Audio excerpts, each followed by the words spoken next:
Assalamualaikum warahmatullahi wabarakatuh.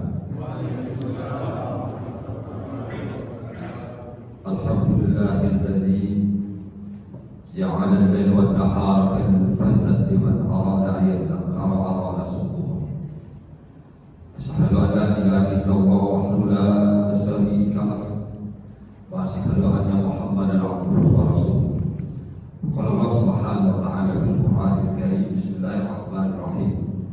Wa qul rabbi adkhilni mudkhala sidqin wa akhrijni mukhraja sidqin waj'al li min ladunka sultanan nasira. Shadaqallahul azim. Bapak Ibu, para orang tua kami yang dimuliakan Allah, kaum muslimin dan muslimat sidang jamaah Masjid Nurul Huda yang dimuliakan Allah Subhanahu wa ta'ala.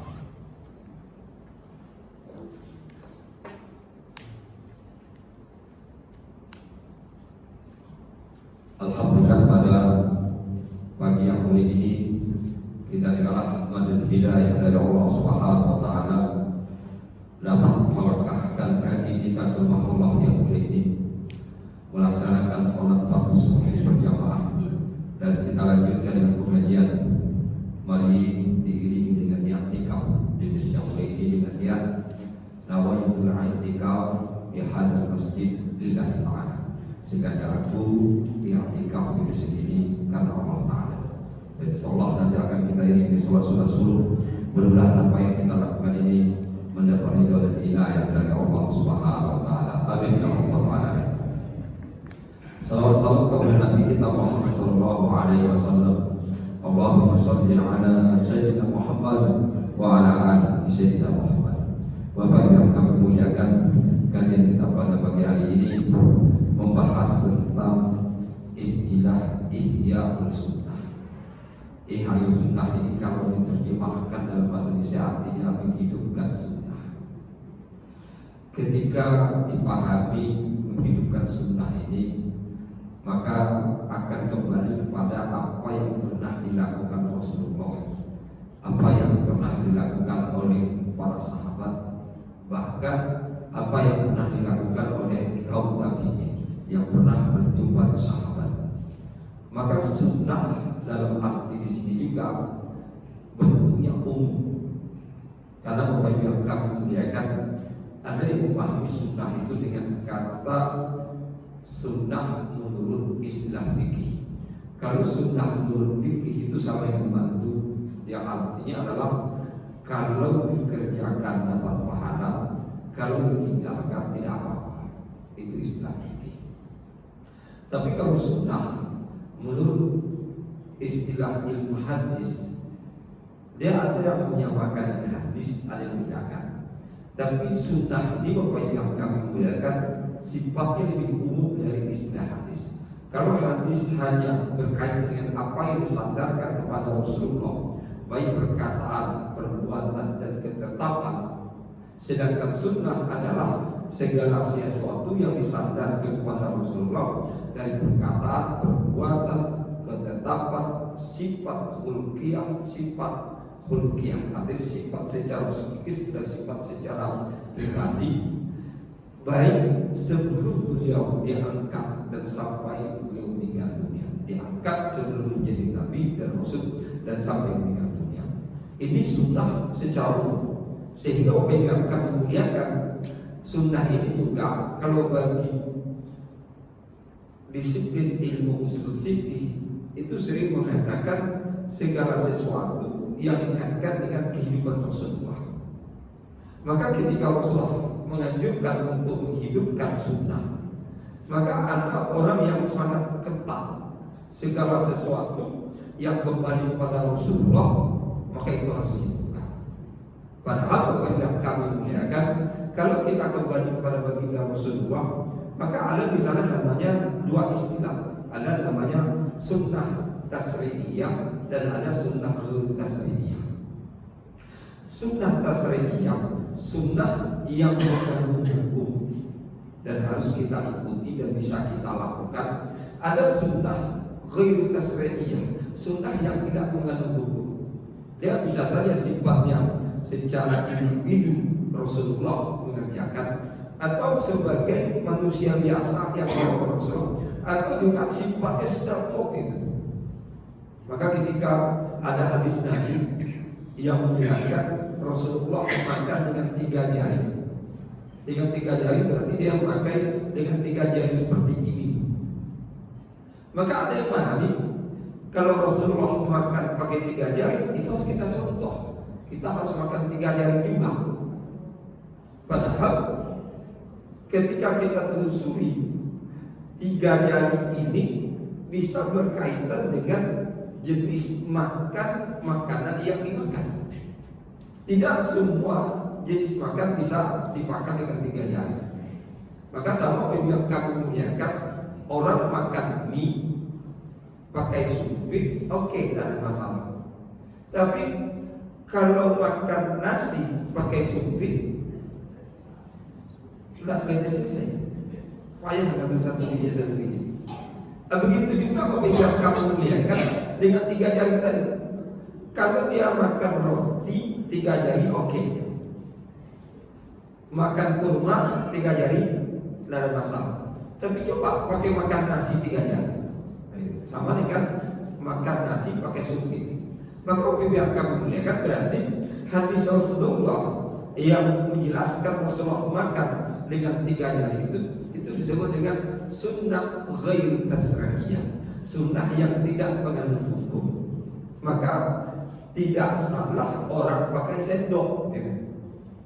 Tidak salah orang pakai 5 jari makan, ya. Tidak salah orang pakai sumpit. Karena nanti ketika yang memahami sempit ini Bapak Ibu akan memuliakan, dia mengatakan segala bentuk makan harus pakai 3 jari. Kalau tidak 3 jari, hukumnya adalah menghilangkan, menyelisih sunnah, artinya tidak mengikuti sunnah Rasulullah. Di sini Bapak Ibu akan memuliakan jadi suatu persoalan. Kenapa? Dia tidak membedakan mana yang tasrihiyah dan mana ghairu tasrihiyah, mana yang mengandung hukum sebagai syariat dan mana yang tidak mengandung hukum sebagai syariat. Maka dalam hadis Rasulullah mengatakan kepada Bilal, Rasulullah mengatakan Bilal bin Haris, di mana Rasulullah mengatakan i'lam, katanya ketahuilah wahai Bilal bin Haris. Kata i'lam ini artinya apa? Untuk diketahui dan dipahami.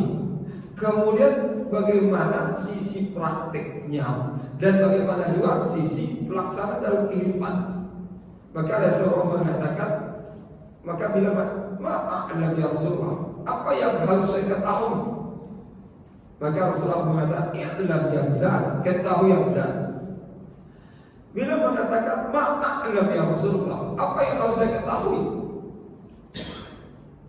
Akhirnya Rasulullah mengatakan, innahu man ahya sunnatan min sunnati qad umitat ba'di wa inna lahu min al-ajri mislu ma amila biha min ghairi an yanqusa min ujurihim shay'an wa man ibtada'a bid'atan dalalatan la turdillah wa rasulih kana 'alaihi mislu asam man amila biha la yanqusu zalika min awza'ihim syai'an. Hadis riwayat Tirmidzi.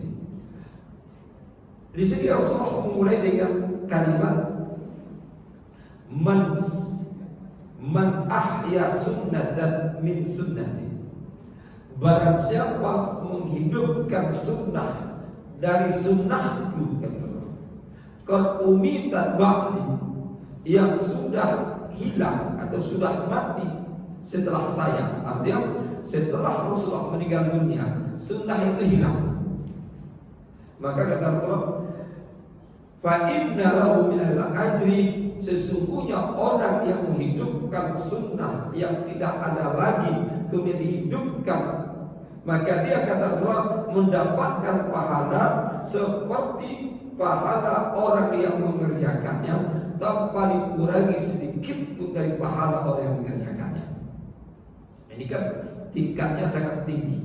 menghidupkan sunnah yang dulu di masa Rasulullah hidup, kemudian hilang setelah Rasulullah meninggal dunia, kemudian dihidupkan lagi.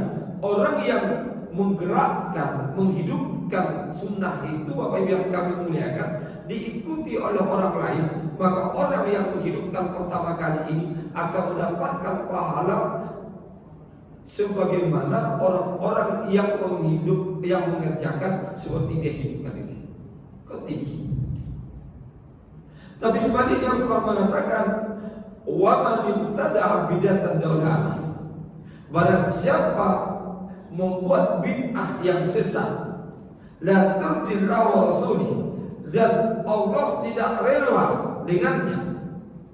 Allah tidak rela dengan perbuatan bid'ah yang sesat tadi, maka dia akan mendapatkan dosa dari dosa orang yang mengerjakannya tanpa dikurangi sedikit pun.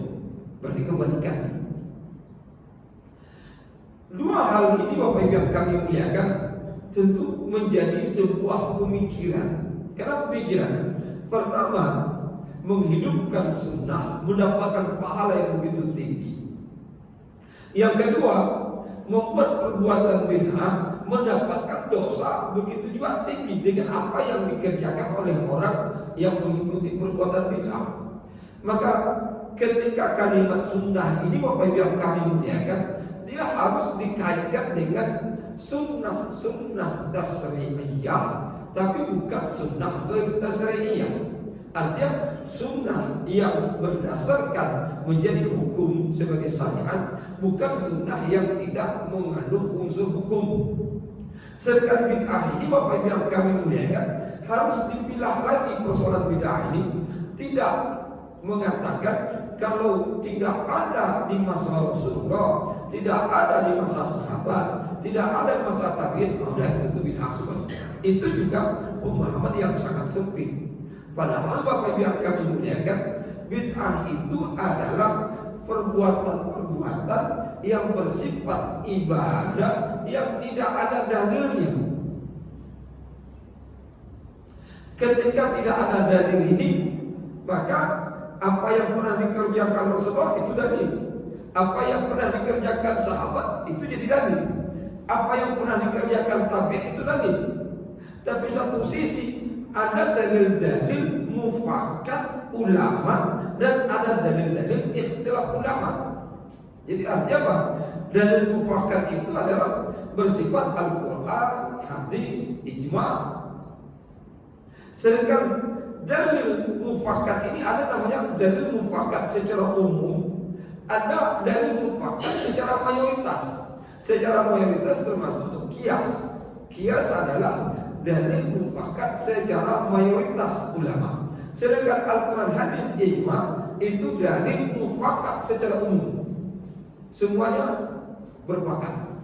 Tapi kalau mayoritas berarti ada minoritas yang mufakat dengan kias.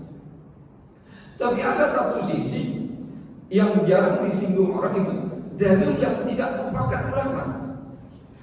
Dalil yang tidak mufakat ini artinya apa?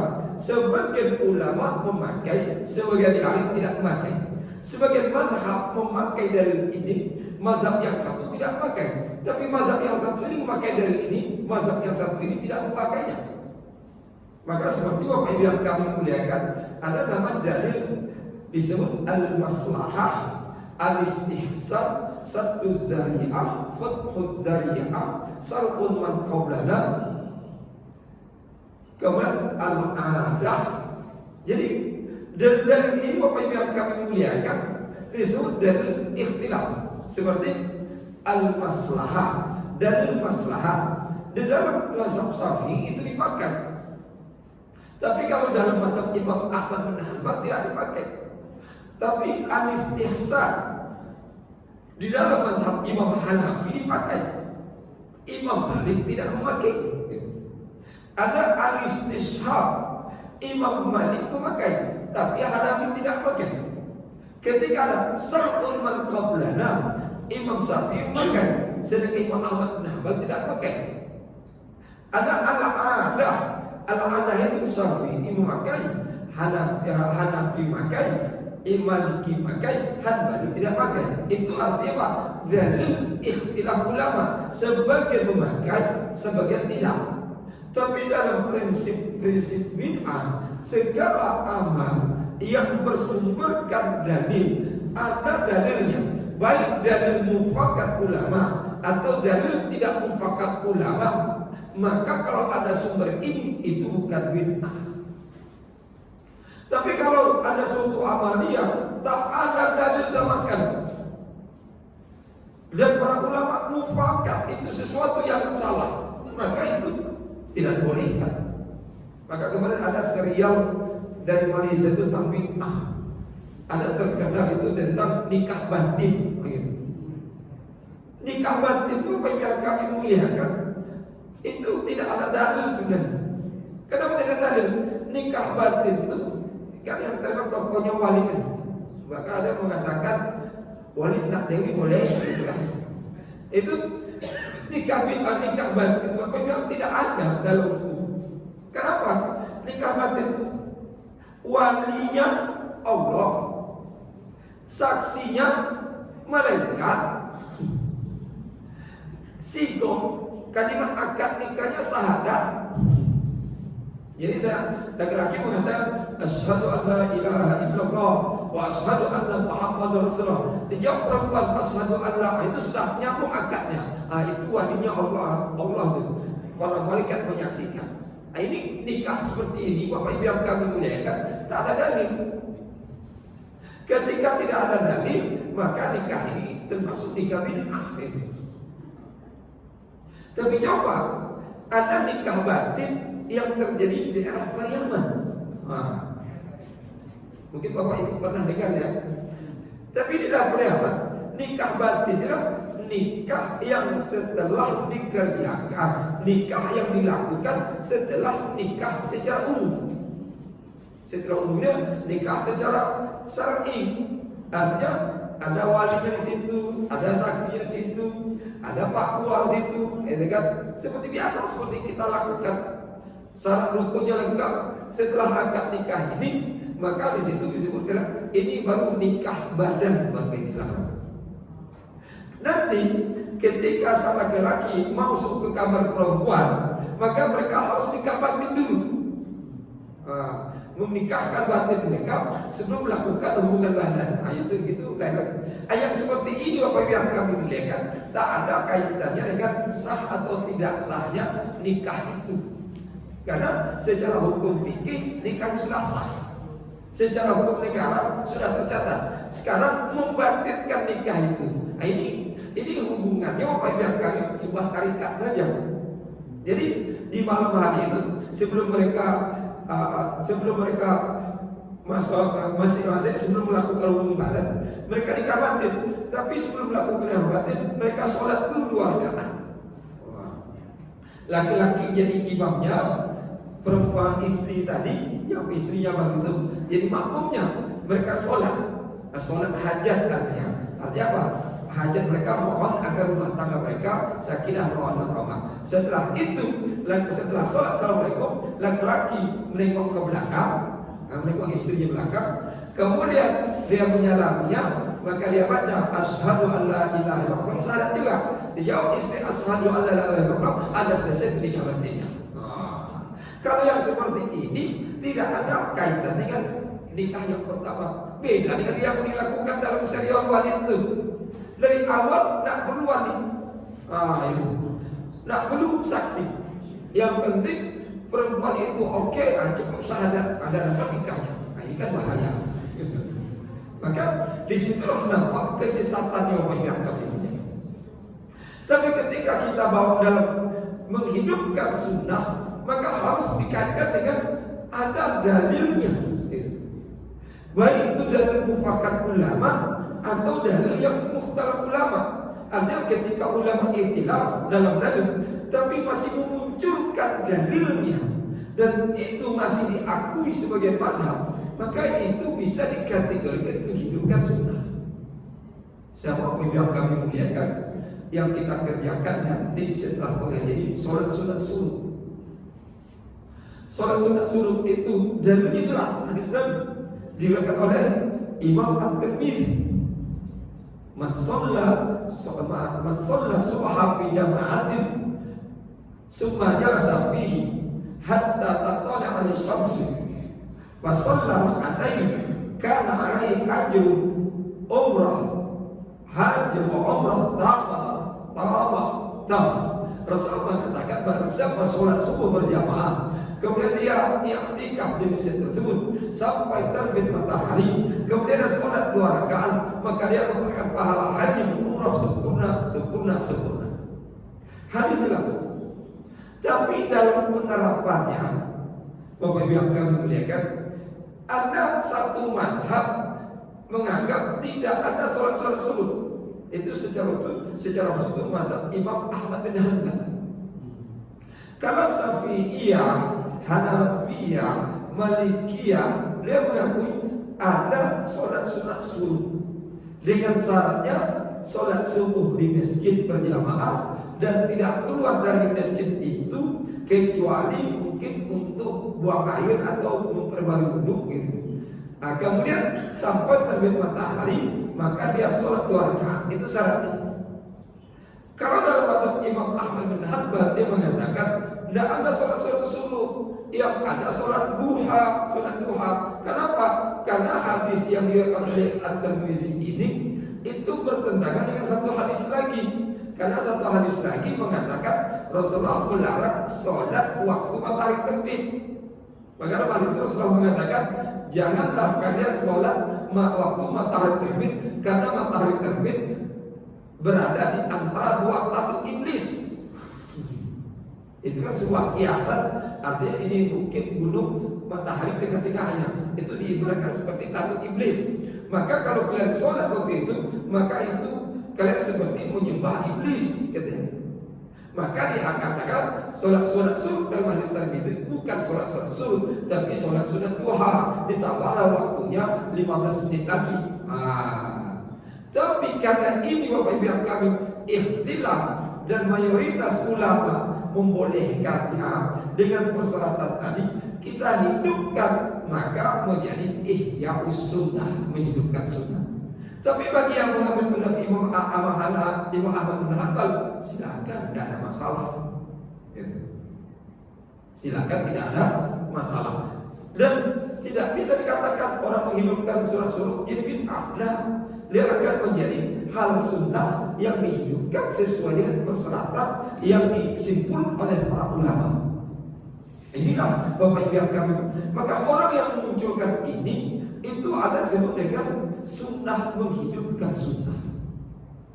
Kita juga di Ramadan ketika 10 terakhir Ramadan, ada kita hidupkan sunnah Rasulullah, yaitu iktikaf sebelum Ramadan. Menghidupkan iktikaf ini Bapak Ibu yang kami muliakan. Karena orang bertanya, Ustaz, saya dapat pahala banyak yang menghidupkan pengurus masjid banyak, atau panitia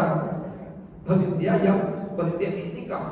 Maka harus bilang sama jamaah itu, kalau tunjuk jadi panitia iktikaf langsung terima, jangan ditolak, pahalanya besar tuh bilang. Dan pada yang tak panitia kan hanya ikut.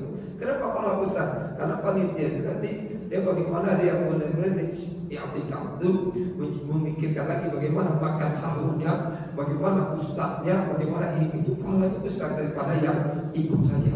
Maka sekarang sudah mulai berebut orang menjadi ketua panitia i'tikaf Ramadan. Kenapa bagi kami? Karena kan i'tikaf itu sunnah Rasulullah. Karena Rasulullah melakukan i'tikaf di 10 terakhir Ramadan. Dan Rasulullah ajak istri-istrinya dan sebagian sahabat ikut. Kemudian di akhir hidup Rasulullah, i'tikaf itu sudah mulai banyak. Kemudian setelah Rasulullah meninggal dunia, i'tikaf ini berkurang. Kenapa? Karena kaum muslim waktu itu sibuk untuk menyebarkan Islam dan banyaknya tantangan-tantangan pada awal Islam. Karena ada tantangan-tantangan awal Islam. Ketika Abu Bakar diangkat sebagai khalifah, di sana banyak pemberontak dari kaum munafik, dari orang yang ingkar zakat, orang yang mengaku nabi. Maka para sahabat sibuk di situ. Kemudian sudah berapa tahun dihidupkan lagi. Menghidupkan itu apa yang kami muliakan, itu sama menghidupkan sunnah. Maka banyak di dalam kehidupan kita ini apa yang kami muliakan, Amalia-amalia yang perlu kita hidupkan. Kenapa? Ketika kelesuan dalam beribadah, tentu mungkin kelesuannya ada sunnah-sunnah yang tidak dihidupkan lagi, sudah menjadi hilang gitu. Kita munculkan, maka orang yang melakukannya pertama kali diikuti oleh orang yang lain. Orang yang melakukan pertama kali ini, dia akan mendapatkan pahala sebanyak orang yang mengikutinya. Subhanallah. Maka Bapak Ibu yang kami muliakan, maka kalau dalam arti seperti ini, kita bisa lihat ada di sisi sholat, ya kan, sholat sunat. Ada di sisi kalau sholat sunat ini biasa dihidupkan kalau dia kaum ibu itu sholat sunat tasbih, gitu kan? Ada sholat sunat tasbih itu dihidupkan itu. Sebab kalau tidak dihidupkan, maka orang ya kalau dikatakan susah untuk melakukannya. Kenapa? Cara sholatnya berbeda, apalagi baca tasbih sampai 360 gitu. Tapi kalau dikerjakan berjamaah mudah, ringan gitu. Maka ada sekarang beberapa masjid itu dia kalau bulan Ramadan itu buat sunat tasbih dia minimal sekali sebulan. Kenapa? Sholat tasbih itu adalah sholat sunat yang bersifat sunatnya. Kalau tidak bisa dikerjakan sekali sehari, ya sekali seminggu. Tidak bisa sekali seminggu, sekali sebulan. Tidak bisa sekali sebulan, sekali setahun. Tidak bisa sekali setahun, sekali seumur hidup. Wah, kan? Itu kan minimal itu. Tapi kalau kita bisa, kita buat, kita hidupkan sholat tasbih setiap bulan Ramadan sekali saja, sudah lumayan kita dapat sekali seumur hidup, sekali setahun. Tapi yang belum pernah mengerjakan sekali seumur hidup. Tapi kalau ibu-ibu BKMT ada itu sekali sebulan kan buatnya. Kenapa? Ingin dia sekali sebulan ada. Jadi Bapak Ibu akan dihidupkan sholat. Termasuk juga puasa sunat. Maka kita puasa sunat kadang-kadang kita biasakan hidup seperti puasa sunat hari Arafah itu 9 Zulhijjah. Ketika jamaah haji wukuf di Arafah, maka dihidupkanlah puasa sunat Arafah. Artinya informasi disebarkan, informasi dijebarkan, memberi motivasi. Kenapa? Agar dia hidup. Sehingga apa? Orang wukuf di Arafah, kita puasa sunat Arafah dan pahalanya sangat tinggi. Itu juga sunat. Itu Bapak Ibu yang kami termasuk dalam baca Quran, bersolawat gitu. Baca Quran ini Bapak Ibu yang kami muliakan. Ketika baca Quran ini, Al-Quran secara utuh dari Al-Fatihah sampai An-Nas utuh. Tapi ketika kita filah dari surat per surat, maka surat per surat itu mempunyai fadilah yang berbeda satu nilai. Maka seperti surat Al-Ikhlas dengan surat Al-Kafirun sama-sama Al-Quran, tapi fadilah berbeda. Kalau surat Al-Ikhlas fadilahnya 1/3. Kalau surat Al-Kafirun fadilahnya 1/4. Jadi artinya apa? Kalau membaca surat Ikhlas 3 kali itu sama dengan membaca semuanya. Kalau membaca surat Al-Kafirun karena dia 1/4, maka dibaca harus 4 kali. Maka sama dengan 1 surat. Jadi masing-masing fadilah. Surah Al-Rahman punya fadilah tersendiri. Surat Al-Kahfi punya fadilah sendiri. Dan surah Al-Kahfi ini ketika kita hidupkan, karena Rasulullah menganjurkan untuk dibaca setiap hari Jumat. Hari Jumat ini kita bisa baca malam harinya, bisa baca subuhnya, bisa baca sebelum zuhur, sebelum Jumatnya, atau habis Jumatnya, atau pada asarnya sebelum maghrib, bisa. Maka ada di beberapa kalangan itu Bapak Ibu yang kami muliakan, khusus mungkin di kalangan ibu-ibu, itu kadang-kadang habis sholat Jumat mereka duduk di masjid. Apa dulu masjid? Mereka baca surah Al-Kahfi berjamaah gitu. Jadi bukan baca Yasin berjamaah saja. Kalau baca Yasin berjamaah itu Yasinan kan. Ini baca surah Al-Kahfi berjamaah, namanya kahfian harusnya. Baca Yasin surah Al-Kahfi berjamaah pada subuh. Kenapa? Ditanya, Ustaz, dengan berjamaah ini maka membantu ibu-ibu yang cukup susah membacanya. Ini menghidupkan juga. Jadi artinya apa yang kami muliakan, Al-Quran punya nilai, Al-Waqi'ah punya nilai, Al-Takasur. Jadi fadilah ini bisa kita ambil di antaranya sebagai bacaan kita. Di samping kita mungkin menghantamkan Al-Quran itu sendiri. Ini disebut dengan sunnah, menghidupkan sunnah. Zikir, berselawat. Maka ketika Maulid Nabi ditaja zikir, ditaja salawat, diungkapkan, digaungkan salawat, menghidupkan kembali. Kenapa menghidupkan kembali? Dengan berselawat yang kami muliakan, kita ingin mendapatkan fadilah dari salawat. Zikir, kita ingin mendapatkan fadilah zikir. Sampai yang kami muliakan ibadah-ibadah sosial. Ibadah sosial ini infak, sedekah, zakat, wakaf. Ini ibadah-ibadah sosial. Maka ada sekarang tuh mau melakukan artinya wakaf orang yang mau menikah sekarang harus wakaf. Gitu. Jadi anak-anak yang menikah itu suruh wakaf dulu, terserah berapa. Artinya wakaf tunai namanya. Artinya dia bayar duit, tapi duit ini nanti masuk ke badan wakaf nasional. Maka dia ketika dia wakaf ini, dia harus punya niat. Niat apa? Dengan wakaf ini niat, ya Allah, jadikan pernikahan kami ini pernikahan sakinah mawaddah warahmah. Langsung dia tunaikan wakaf, mau berapa saja, 10.000 boleh. Maka wakaf ini dihidupkan oleh yang kami muliakan, sehingga apa?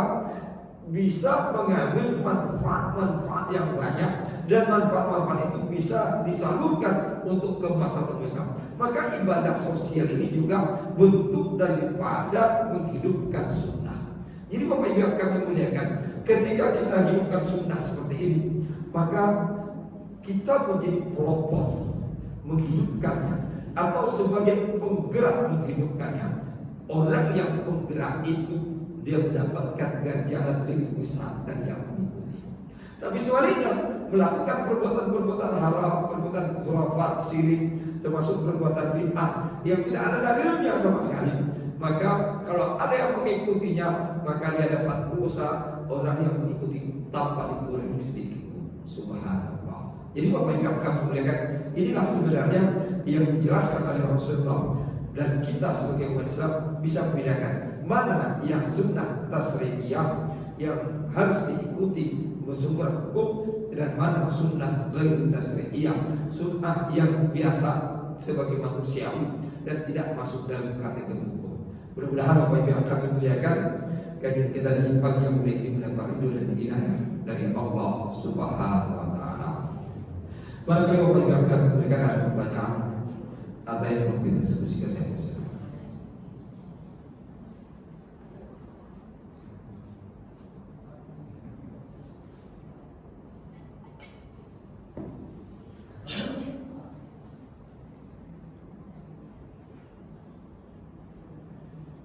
Cukup dapat ini.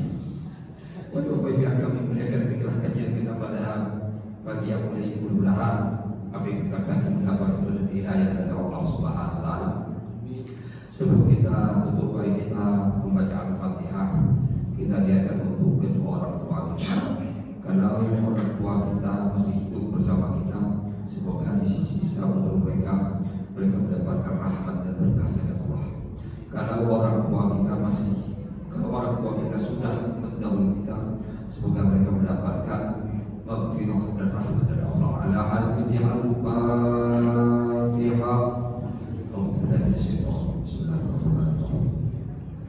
Alhamdulillah rabbil alamin.